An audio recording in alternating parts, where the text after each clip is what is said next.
Estamos em poucos hoje porque tem muitos irmãos doentes. Não é bom, mas o Senhor sabe de todas as coisas, né? Vamos orar para que os nossos irmãos se recuperem, né? Muitos com dengue. Sabemos que tem uma crise aí no Distrito Federal de dengue. Possamos orar para que o Senhor possa nos guardar nossa família, guardar os irmãos. E caso nós viemos a pegar, que nós possamos também logo nos resguardar, né? Se você sentir qualquer sintoma, procure logo um pronto-socorro, alguma coisa, para já começar o tratamento, né? Mas, enquanto isso, nós estamos aqui, amém, irmãos? Amém. Na semana passada, nós vimos sobre a primeira coisa que nós cremos enquanto igreja. Nós cremos na Palavra de Deus, na Bíblia. Amém? Você crê na Bíblia? Amém. Então, nós todos aqui cremos na Bíblia. Amém? Esse é um princípio fundamental para todo cristão. Todo cristão, ele crê na Bíblia. Existem muitos livros espirituais, né, como o Alcorão, né, o Talmud, todos os outros, mas nós cremos na Palavra de Deus, na Bíblia. Amém? Isso é maravilhoso. E a Bíblia nos apresenta um Deus. Então, hoje nós vamos ver sobre o segundo ponto da nossa crença. Nós cremos em Deus. E não é em qualquer Deus. Nós cremos num Deus que a Bíblia... Isso é muito importante porque hoje aquilo que era antes, por muitos séculos, por conta da Igreja Católica, do controle da Igreja Católica mundialmente, onde a centralidade do pensamento sobre Deus era esse Deus bíblico. Hoje o Deus ele é plural, assim como era antigamente no Antigo Testamento. Você vê Deus falando com o seu povo sobre outros deuses, ou seja, os outros povos adoravam outros deuses que não o Deus da Bíblia. E hoje também nós nos encontramos nessa situação. As pessoas, cada um tem um Deus para si mesmo. Mas nós acreditamos no Deus da Bíblia. Isso é muito importante para que nós possamos compreender quem é que rege todas as coisas no universo e quem rege a nossa vida. Quando nós reconhecemos quem é Deus, a partir desse momento, nós começamos a ter uma vida com Deus. Então, o primeiro ponto é reconhecer que Deus existe. Esse é o primeiro grande desafio de todo ser humano hoje. Afinal, todas as coisas foram realmente criadas por Deus? É exatamente como está na Bíblia? Esse Deus é tão poderoso assim? O que nós sabemos é que Ele é. E as coisas foram feitas de acordo com a vontade do Senhor. Então, em Salmos, capítulo 14, eu estou lendo na RA, Salmos 14, versículo 1.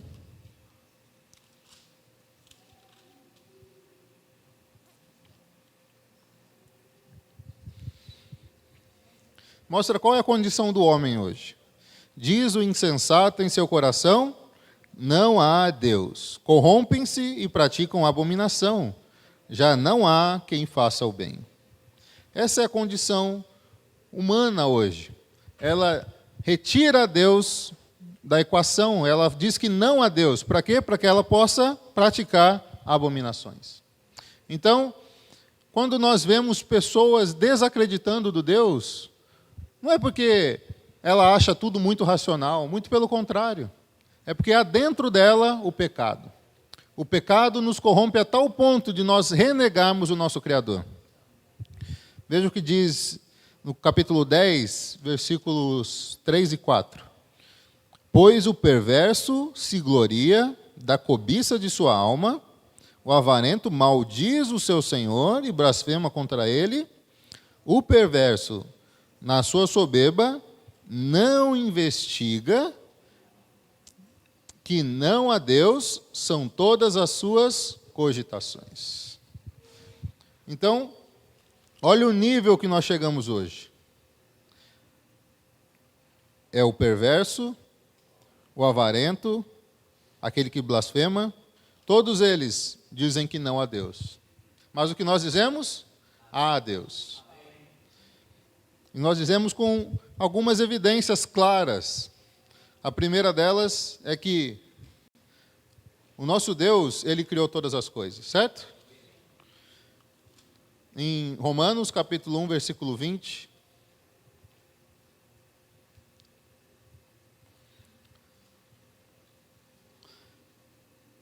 diz assim: porque os atributos invisíveis de Deus, assim o seu eterno poder, como também a sua própria divindade, ou seja, tudo que Deus é, tudo que Deus tem, e tudo como Ele age, claramente se reconhecem desde o princípio do mundo, sendo percebidos, ou seja, nós conseguimos perceber.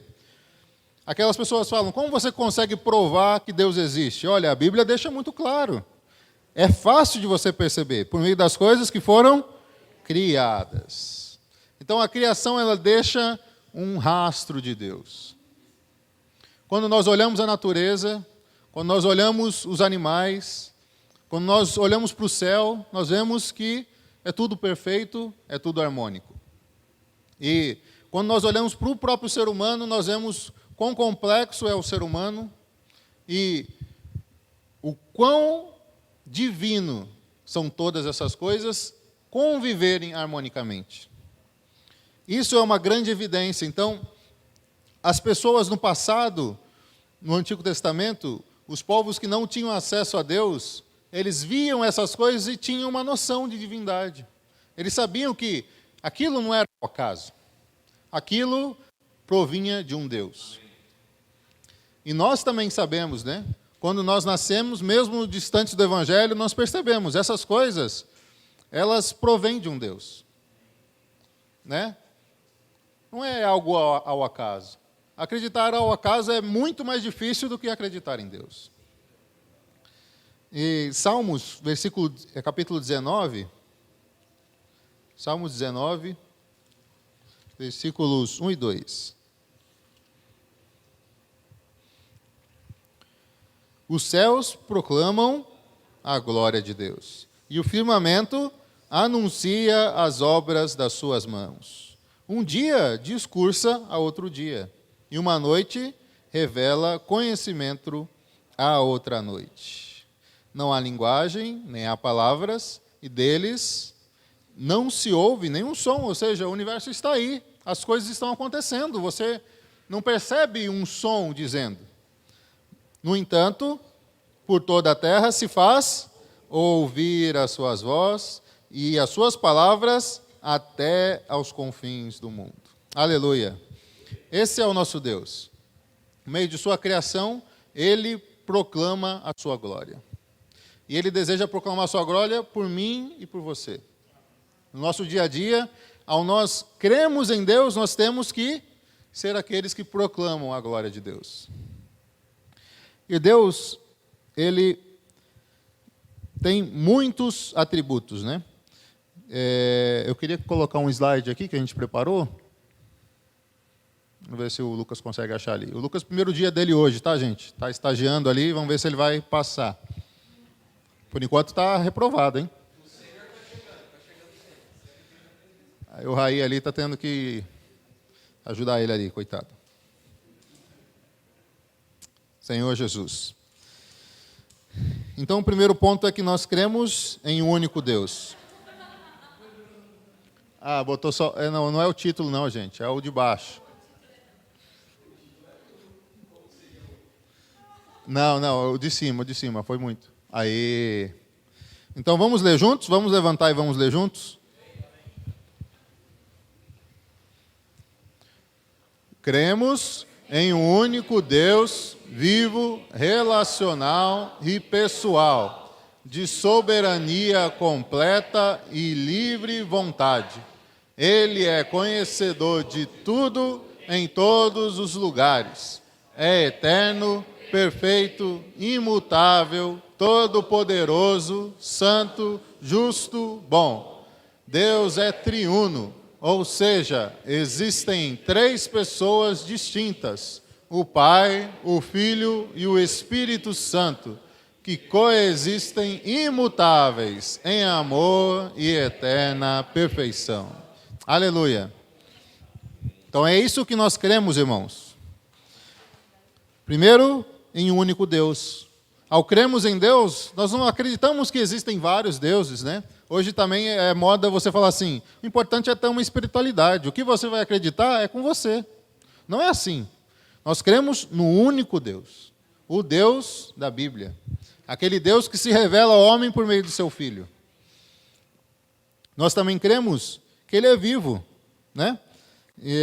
Lucas 20, versículo 38.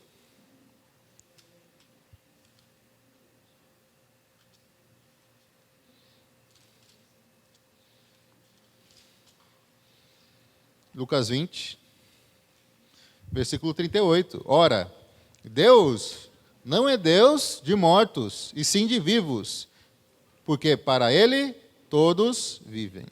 Aleluia. O nosso Deus, por isso, Ele é um Deus relacional. Quando Ele criou o homem, o que Ele fez? Ele colocou no jardim, e todos os dias pela manhã Ele ia ter comunhão com o homem. Esse é o desejo do coração de Deus. Deus deseja se relacionar comigo e com você. Mas nós nos encontramos numa situação onde nós somos muito pecadores. Nós nos afastamos de Deus por conta da desobediência de Adão. Por isso que quando nós recebemos o sangue de seu Filho, nós somos colocados de novo a essa posição. Hoje nós podemos de novo ter comunhão com Deus. Todas as manhãs Deus deseja se apresentar para você, para ter uma comunhão contigo. Pode deixar o slide lá completo? Para a gente ir vendo passo a passo. Deus, Ele é pessoal. Ou seja, Deus não trata de uma maneira automática o homem. Não. Deus se relaciona com Thales de uma maneira, com a Cíntia de outra maneira. Isso é comprovado pela história de Jó. Deus se preocupava com Jó e Deus quis se revelar especificamente para Jó. E, de certa maneira, as coisas que acontecem na nossa vida mostram que Deus quer se relacionar e se revelar de maneira diferente a mim e a você. É por isso que é importante a igreja, porque quando eu vou desfrutar e manifestar aquilo que Deus se revelou a mim, Ele vai ser revelado para os irmãos de uma forma diferente da que Ele foi revelado ao Thales, da que Ele foi revelado ao Mateus. Essa é a grandiosidade da igreja. Porque a cada um, Deus se revela de uma forma muito pessoal. Ao mesmo tempo, Ele tem soberania completa. Nada lhe falta. Ele está acima de todas as coisas. Talvez você esteja passando por alguma dificuldade, ou achando que Deus não está por dentro daquilo que você está passando, pode ter certeza, Ele tem soberania completa. Ele está acima de todas as coisas. E Ele conhece todas as coisas. Ele também tem livre vontade. O que é livre vontade? Ele faz aquilo que lhe agrada. Nós lemos algumas semanas atrás que Ele, por livre vontade, escolheu acabar com os pecados humanos. E Ele apaga os pecados por meio de seu Filho. Então,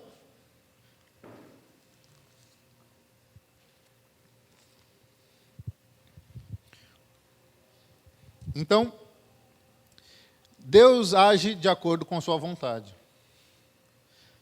Nós podemos cair no erro de achar que Deus é manipulável pelo homem. Ao nós vemos alguma passagem onde Deus decide aniquilar o povo, e aí encontra ali Noé, um homem cheio da graça, e preserva a vida de Noé. Depois, com o povo de Israel no deserto, várias passagens, ele fala assim, eu vou acabar com esse povo, vou fazer de você, Moisés, um novo povo. Aí Moisés vai lá, ora ao Senhor, e aí o Senhor pega e muda de opinião. E ele pega e, a partir daí, começa a dar mais uma nova chance ao povo. Isso mostra que Deus é manipulável pelo homem? Não, de maneira nenhuma. Significa que Deus revela a sua vontade por meio desse relacionamento com o homem. Nós temos que observar, irmãos, que cada um desses atributos, eles são únicos e dependentes. Ou seja, Deus não pode deixar de se relacionar com o homem. E para que ele se relacione com o homem, ele manifesta a sua vontade por meio do homem. É por isso que nós oramos. Quando nós oramos, nós não estamos mudando a vontade de Deus. A vontade de Deus ela é perfeita e imutável. Mas ela se manifesta através da nossa oração. É por isso que nós oramos, é por isso que nós pregamos o Evangelho às pessoas, é por isso que nós temos comunhão com Ele, É por isso que nós temos as nossas petições, para que o Senhor revele a sua vontade a nós hoje. Ele é conhecedor de tudo e em todos os lugares. Isso é um pouco difícil de entender, né? Porque nós não conseguimos conhecer tudo e nós não conseguimos estar em todos os lugares. Nós somos totalmente limitados. Mas Deus, ele é ilimitado. É por isso que ele é 100% dedicado ao Henrique, está sempre com o Henrique, e é 100% dedicado a mim e está sempre comigo. Como isso é possível? Porque ele é Deus. É nesse Deus que nós acreditamos. Ele também é eterno, ou seja, desde antes da criação, ele já existia. E quando tudo tiver fim, ele ainda existirá. Ele não tem variação de tempo. Aquilo que nós chamamos de tempo, onde nós não conseguimos voltar atrás, Deus não está preso nessa dimensão. Ele está em outra dimensão. Ele também é perfeito. Não existe nenhuma falha em Deus. Não existe nenhum deslize em Deus. Os grandes deuses, né, que foram estipulados pelo homem, eles normalmente se parecem com o homem. Deus também se parece com o homem, afinal nós somos feitos à imagem e semelhança dele. Mas a diferença é que esses deuses, normalmente, eles têm uma fraqueza, eles têm um deslize, eles têm uma falha. Para quê? Para que eles possam se parecer mais humanos. Deus não precisa disso para se parecer mais humanos. Deus, ele é perfeito. E por ser perfeito, ele pode fazer todas as coisas. Isso faz dele menos parecido com o homem, ou o homem menos parecido com Deus? De maneira nenhuma. Porque nós fomos corrompidos pelo pecado. Mas Deus nos fez para sermos perfeitos nele.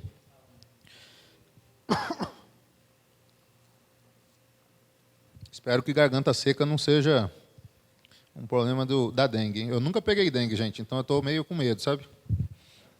Esse negócio de dengue. Agora minha garganta está secando, já estou com medo de ser dengue. O duro é conseguir penetrar aqui, né? Oh, Senhor Jesus. Deus, ele é imutável, né? Nós já vimos isso. Deus não muda. Por quê? Porque ele já conhece todas as coisas e porque ele é perfeito. E quando nós oramos, Deus manifesta a sua vontade, não significa que ele mudou.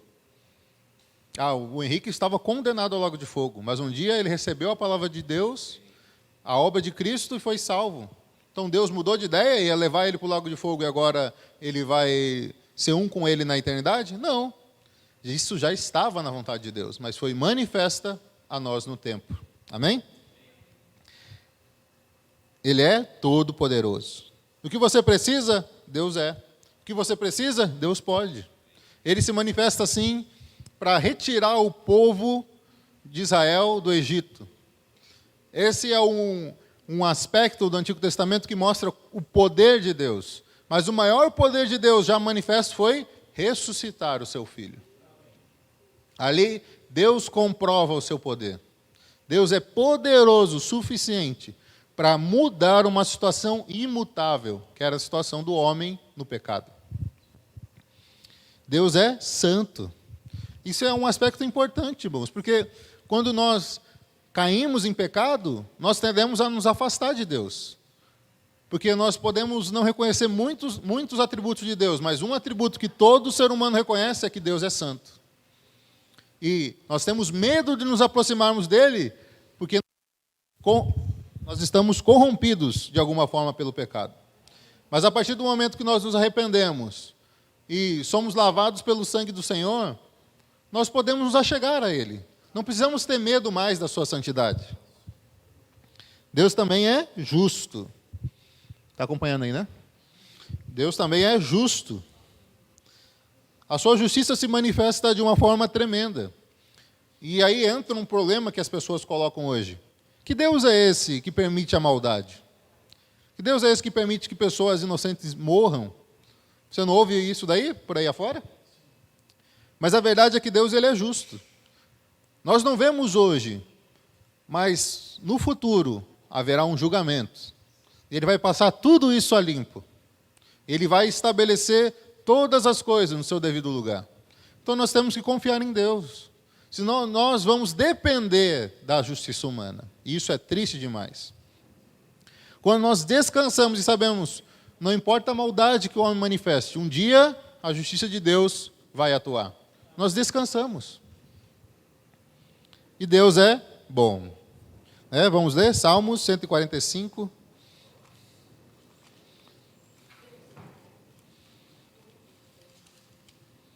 Oh, Senhor Jesus. Salmo 145, versículo 17. Justo é o Senhor em todos os seus caminhos, benigno em todas as suas obras, perto está o Senhor de todos os que o invocam, em verdade. Aleluia. Então você quer receber a bondade de Deus? Lembra que ontem nós cantamos sobre a bondade de Deus? Como você recebe a bondade de Deus? Com Ele perto. E como trazer Ele para perto? Invocando o seu nome. Quando nós chamamos o Senhor, Ele vem para perto de nós. Se você está com alguma dificuldade, se você precisa que a bondade de Deus se manifeste em sua vida, basta você clamar pelo seu nome. Quando nós chamamos o Senhor para perto de nós, a bondade dele vem conosco. E é claro, Deus tem muitos outros atributos que nós não colocamos aqui. Nós colocamos aqui apenas os principais, para que nós possamos nos lembrar todos os dias daquilo que nós queremos. E principalmente, para finalizar, Deus ele é triuno. Ele é três e, ao mesmo tempo, ele é uma só pessoa. E aí, como nós somos cartesianos, né? Nós achamos que ele é 33% o Pai, 33% o Filho, 33% o Espírito. É assim que funciona? Não. Deus ele é 100% o Pai, 100% o Filho, 100% o Espírito. Isso é uma loucura que nós não conseguimos entender. Então, eu não me proponho a explicar o Deus triuno, eu só quero desfrutar dele. O que eu preciso, ele tem. Ou o Pai ou o Filho fez, ou o Espírito se dispensa a mim. Como isso vai acontecer no meu dia a dia, eu não sei, mas eu clamo por esse Deus que ele se fez em três para alcançar o homem. Isso não é maravilhoso? Graças ao Senhor. Então é isso que nós cremos. Você crê nisso? Se você crê nisso, diz um amém. Amém? Amém. Aleluia. É nisso que nós cremos, irmãos. Nesse Deus. Esse Deus que tudo pode e esse Deus que nos alcançou. E Ele quer se relacionar comigo e com você. Amém? Jesus é o Senhor. Vamos gastar então alguns minutinhos ainda para a gente encerrar às 11.